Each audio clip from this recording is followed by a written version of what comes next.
Her mother told me, "You're not ambitious enough for our daughter," the day she left. So I built a company out of my garage. Last week, her dad asked me for a job. Hey viewers, before we move on to the video, please make sure to subscribe to the channel and hit the like button if you want to see more stories like this. Thanks. The first crack in the foundation of my relationship with Qley wasn't a crack at all. It was a sledgehammer, wielded with surgical precision by her mother, Diane, over seared scallops and a bottle of Sauvignon Blanc that cost more than my weekly grocery bill. Julian's father tells me he's already a vice president at the firm, Diane said, her voice carrying across the table like a royal proclamation. She wasn't looking at me, but the words were meant for my skin. So impressive for his age. Some people just have that drive. I shifted in my chair, the crisp linen shirt Qley had insisted I were suddenly feeling like a straitjacket. Across from me, Qley offered a tight, sympathetic smile that didn't reach her eyes. Next to her, her father, Robert, studied his wine glass as if it contained the secrets of the universe. It's all about vision, Diane, Julian replied, flashing a set of perfectly bleached teeth. He was sitting at the adjacent table with his own parents, but the two tables might as well have been merged. This was a staged play, and I was the unscripted understudy. You have to see the board 5 moves ahead. My father taught me that. And such a quick learner, Diane purred, finally cutting her eyes toward me. Don't you think, Mark? I took a sip of water. Seems like he's on a fast track. The only track, Diane corrected softly. Qley, darling, you remember the Hamptons house Julian's family has? The one with the private dock? You should see it sometime. It makes our little place look like a shack. The food turned to ash in my mouth. This wasn't subtlety. This was a public flogging. I'd spent the last 3 years building a stable, comfortable life with Qley. I'd taken the reliable job in middle management to pay our bills while she figured out her career path. I'd been the one who held her hair back when she was sick, who remembered her mother's birthday when she forgot, who fixed the leaky faucet and assembled the IKEA furniture without complaint. I thought we were a team. Now, I was being measured against a Nepo baby with a trust fund and found to be structurally unsound.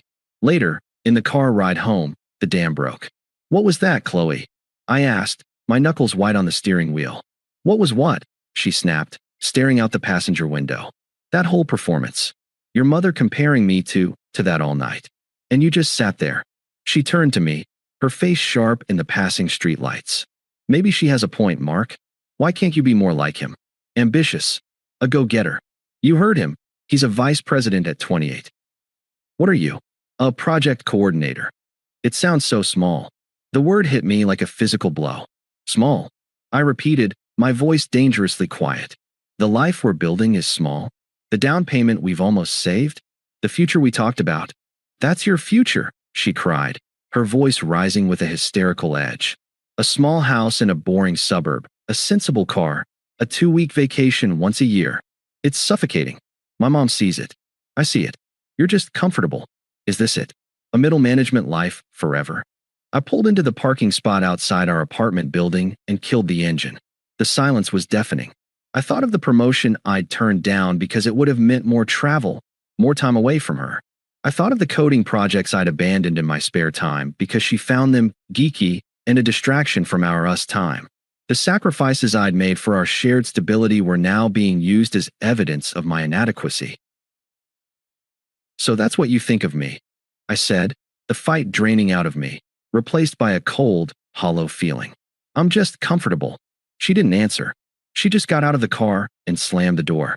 The end came 3 days later. The air in our apartment had been thick and unbreathable since the dinner. Qley had been sleeping in the guest room. I came home from work to find her sitting on the living room couch, her back ramrod straight. Her suitcase was by the door. My heart sank into my stomach. Qley, what's going on? Is this about the other night? She took a deep breath, her hands clasped tightly in her lap. She wasn't crying. She was resolute. It's about everything, Mark. What does that mean? It means I need more. Her eyes met mine, and they were flat, devoid of the warmth I'd known for years. I deserve a partner who challenges me, who has a plan, a real plan for a big life. You're safe. You're a nice guy. You really are. But you're not ambitious enough for the life I want to live. The words, rehearsed and delivered so cleanly, felt like a clinical diagnosis. Not ambitious enough. The family motto. The life you want. I asked, my voice barely a whisper. What about our life? What about the plan we made together? The house, the garden, maybe a dog. We talked about kids, Qley. That was your plan.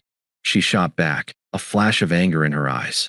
A small house, a sensible car, a dog. It's suffocating. Can't you see that? It's a blueprint for a boring, mediocre life. Julian and I, we have a connection. He sees the world the way I do. He has vision. Julian. There it was. The sledgehammer had found its target. The dinner hadn't been a warning shot. It was the opening salvo of her new campaign. I looked at her, at the woman I thought I'd spend my life with, and I saw a stranger. The betrayal was a physical weight, but beneath it, something else was stirring, a calm, clear understanding. Arguing would be like trying to reason with a hurricane. You don't negotiate with a force of nature, you get out of its path. Okay, I said, my voice unnervingly steady. I see. So that's it. Her eyes widened slightly. She had been braced for a fight, for begging, for tears. My calmness was a script deviation. That's it? She echoed, a flicker of her old smugness returning. You're not even going to fight for me. A sad, almost imperceptible smile touched my lips. You've made your choice, Qley, and I'm not a prize to be fought over. I'll pack my things. I turned and walked toward the bedroom, leaving her sitting on the couch, the victory she'd so carefully orchestrated suddenly feeling hollow and confused. I didn't look back. The first step of a long, quiet walk away had already been taken. The silence in my new apartment was a physical presence. It wasn't the comfortable quiet of a shared space, but a hollow, echoing void. I'd rented the first place I could afford, a one-bedroom box with beige walls and carpet that smelled faintly of stale cigarettes, its only notable feature being a detached, single-car garage. It was a far cry from the stylish, if small, apartment Qley and I had shared. This was a place for storage, not for living. And that's exactly what I felt like, a thing in storage. Packing my life into a dozen cardboard boxes had been a clinical, almost archaeological, process. I took my books, my clothes, my desktop computer. I left behind the garish throw pillows she loved, the scented candles, the framed prints we'd bought together on a trip to the beach. I was a surgeon, carefully excising myself from a host body. When I was done, I placed my key on the kitchen counter beside a note that simply read, "All yours." No signature, no goodbye. It was the closing of a business account that had been terminated without cause. My phone buzzed once, a day later. A text from Qley. "Qley, I hope you're okay." It was the most insulting message I'd ever received. A perfunctory dab of emotional antiseptic on a wound she had sawed open. It wasn't concern, it was a probe to see if I was still in orbit, still susceptible to her gravity. I didn't reply. I held the phone in my hand, my thumb hovering over the screen, and then I did what needed to be done. I blocked her number. Then I blocked her on every social media platform I had. It wasn't an act of anger, but of self-preservation. A firebreak. The first few weeks were the hardest. The unfairness of it all was a tape loop in my head. I'd been loyal. I'd been committed. I'd built my world around us. And in return, I was discarded for having the wrong job title, for lacking the right kind of performative ambition. I'd given up my own passions, my own quiet drives, to be the stable foundation for her dreams. And that foundation was now deemed boring.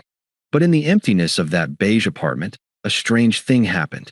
The noise of my hurt and confusion began to fade, replaced by a low, steady hum.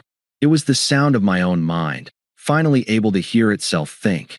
One evening, sitting on the floor because I didn't own a couch, I dragged an old cardboard box from the garage. Inside was a time capsule from a life before Qley, my old gaming laptop, a stack of programming books, and a mess of cables. On a whim, I plugged it in. The machine whirred to life, its fan groaning in protest. I clicked on a folder titled Project Ether. It was an idea I'd had years ago, a sleek, intuitive project management software for creative freelancers, something that didn't feel like corporate spyware. I'd built a crude prototype, but Qley had found it a waste of a weekend. "Why are you always tinkering in the garage when we could be having brunch with my friends?" I opened the code. It was messy, amateurish in places, but the core idea was solid. It was my idea, not ours. Mine. And so, I started to tinker. Not for a promotion. Not to prove Diane wrong. Not to win Qley back. I did it because the logic of the code made sense in a way human relationships no longer did. If a function was flawed, you debugged it. If a variable was undefined, you gave it a value. There was no subterfuge, no hidden meaning, no moving goalposts. The garage became my sanctuary. The hum of the laptop and the scent of old concrete were my new normal. I worked until my eyes burned, the click-clack of the keyboard a mantra against the silence. This was my ambition. Quiet, self-directed, and real. Months bled into a year. The beige apartment acquired a cheap sofa and a proper desk. Project Ether evolved from a messy prototype into a sleek, functional beta. I lived on savings, ramen, and caffeine. The world outside ceased to exist. Qley, Julian, Diane, they were ghosts from a past life, their power over me fading with every line of code I wrote. Then, one afternoon, my phone buzzed with a message from Liam, one of the few mutual friends who hadn't chosen a side. Liam, hey man, long time. Hope you're well. Heard you're doing your own thing now. Me, yeah? Keeping busy. Liam, good. Listen, I saw Qley last week. She looked rough. I felt a flicker of something. Not curiosity, more like the detached interest of an astronomer observing a distant supernova. Me, oh yeah? Liam, yeah? The Julian guy, total bust. Turns out vice president was a title his dad gave him to keep him out of trouble. The guy doesn't actually do anything. From what I hear, he's bleeding her dry. She's paying for their apartment, their trips. She looks miserable. The information settled. It was karma, I supposed, but it felt less like cosmic justice and more like an inevitable mathematical outcome. A relationship built on the shaky foundation of status and perceived ambition was collapsing under the weight of its own hypocrisy. I felt nothing. No vindication. No schadenfreude. And most importantly, no sympathy. I looked at the screen of my laptop, at the clean interface of the software I had built from the ground up. It was ready. I had a meeting with a potential angel investor next week. I typed my reply to Liam, my fingers moving with a calm certainty that would have been impossible a year ago. Me. I'm busy building something. I don't really have the bandwidth to hear about her life. I hit send, put the phone down, and went back to work. The ghost was gone. The future was waiting. 2 years. It's a long time to spend in the quiet, focused grind of building something from nothing. The garage apartment was a distant memory. I now sat in a corner office on the 14th floor. The skyline of the city stretched out before me like a promise kept. Ether wasn't just a functional beta anymore. It was a thriving startup with a team of 15 brilliant, hungry people, and we just closed a second, significant round of funding. The trade press was starting to whisper our name. My name. My phone, a sleek, black device that was now a tool of business, not a tether to a painful past, vibrated with an unknown number. I almost sent it to voicemail, but my assistant was at lunch. Mark speaking. I said, my tone professional, detached. There was a shaky breath on the other end. Mark? Hi, it's Qley. Her voice was a relic, a sound from a forgotten era. It held none of its former smugness or resolve. It was thin, frayed at the edges. I didn't respond. I simply waited, my gaze fixed on the city below. Hi. I heard about your company, she continued, the words tumbling out in a rush. Ether. That's amazing. I always knew you had it in you. The irony was so thick I could taste it. She was praising the very quality she and her mother had told me I fundamentally lacked. The quality I'd had all along, just directed at the wrong audience. Hello, Qley, I said, my voice flat, devoid of warmth. What can I do for you? A beat of stunned silence. This wasn't the reaction she'd scripted. I made a huge mistake. Her voice cracked. A huge, stupid mistake. Julian, he was a fraud. Everything was a lie. His job, his money, it was all his father's. My mom, she was wrong. I was wrong. I said nothing. The confession hung in the digital space between us, meaningless. Can we just talk? She pleaded, a desperate whine creeping into her tone. Maybe get a coffee? For old time's sake. I could see it so clearly. She wanted absolution. She wanted to sit across from me in my success and have me tell her it was okay, that I understood, that the door was still open. She wanted to use my stability as her life raft once again. I'm sorry, my schedule is incredibly packed, I said, the corporate non-apology fitting perfectly. I don't think that would be productive. I hope you figure things out. I ended the call before she could form another word. I felt a sliver of something, not satisfaction, but a quiet confirmation that the person I was now was no longer compatible with the person she was. I set the phone down and went back to reviewing a quarterly report. The interruption was already forgotten. A week later, my phone lit up again. This time, it was a number I recognized with a cold twist of nostalgia, Diane. I almost didn't answer, but a morbid, clinical part of me was curious to hear the tone of the queen once her castle had fallen. "Mark, dear, it's Diane." Her voice was different. The condescending purr was gone, replaced by a strained, saccharine warmth that was even more unsettling. "Diane," I acknowledged. "Qley is just devastated," she began, launching into her performance. "That man, Julian, was a monster, a user. He took advantage of her, of our family. You were always so good to her, Mark. A real man, solid. Don't you think you could find it in your heart to just talk to her? She's your history. That has to count for something." I felt a cold smile touch my lips. The audacity was breathtaking. The same woman who had publicly flayed me for my lack of ambition was now appealing to my heart, to my history, because the ambitious alternative had failed. "Diane, that chapter of my life is closed," I said, my voice calm and utterly final. "My heart isn't involved in this matter anymore." The facade shattered. The saccharine warmth evaporated, replaced by the hard, brittle anger I knew was always lurking beneath. "After everything we did for you," she hissed, "we welcomed you into our family. This is how you treat us? You're just going to let her suffer? You're a selfish, bitter man." There it was. The true colors, revealed the moment her manipulation failed. I wasn't a person to her. I was a utility. And a utility that refused to function was deemed selfish. "I'm sorry you feel that way," I replied, the epitome of professional detachment.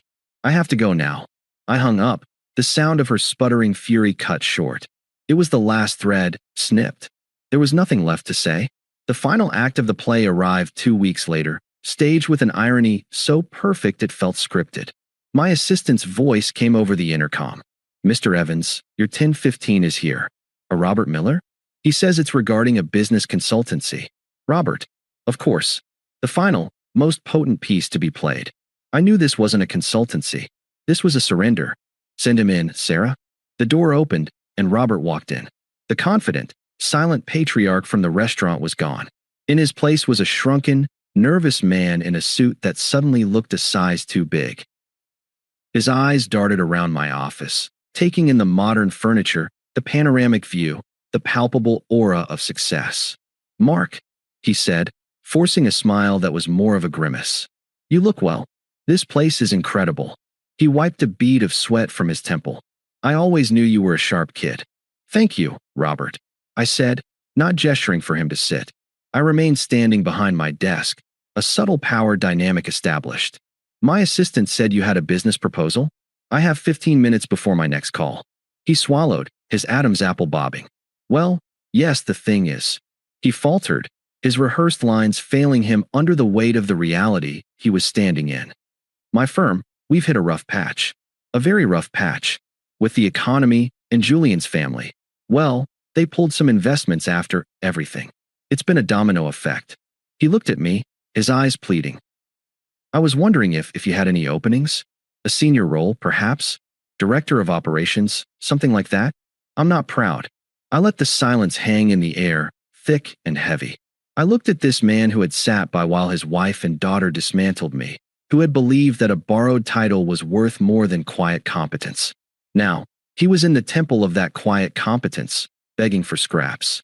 I leaned back, my posture calm and utterly detached. "Robert," I began, my voice soft but firm, each word chosen with precision. "I run a lean company.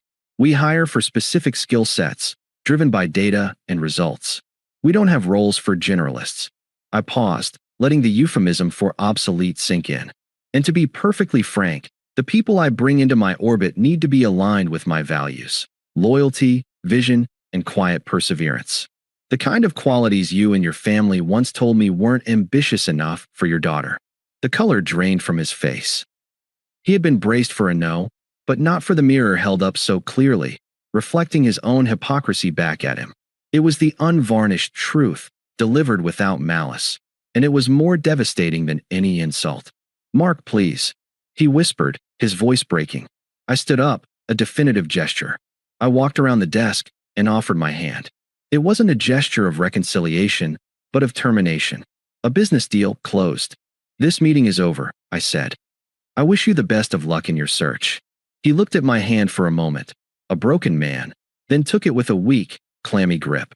He didn't say another word. He just turned and shuffled out of my office, a ghost finally exiting the stage. I walked back to my window. The city hummed with life and potential. I felt no hatred, no triumphant victory. I felt only a profound and absolute peace. The last anchor to that old life had been cut. They weren't just gone, they were irrelevant. The life I had now, the company I'd built, the man I'd become, it was all mine. I picked up my phone, my thumb scrolling to a different number, and pressed call. "Hey you," said a warm, intelligent voice on the other end. It was Anna, the lead engineer I'd hired 6 months ago, the woman whose brilliance and quiet strength had captivated me from day one. "Hey," I said, a genuine smile finally reaching my eyes as I gazed at the skyline. "Just checking in. How's your day going?" I was no longer looking back. I was already home. Thanks for watching. Make sure to subscribe to the channel and hit the like button. What do you think about this story? Share it in the comments.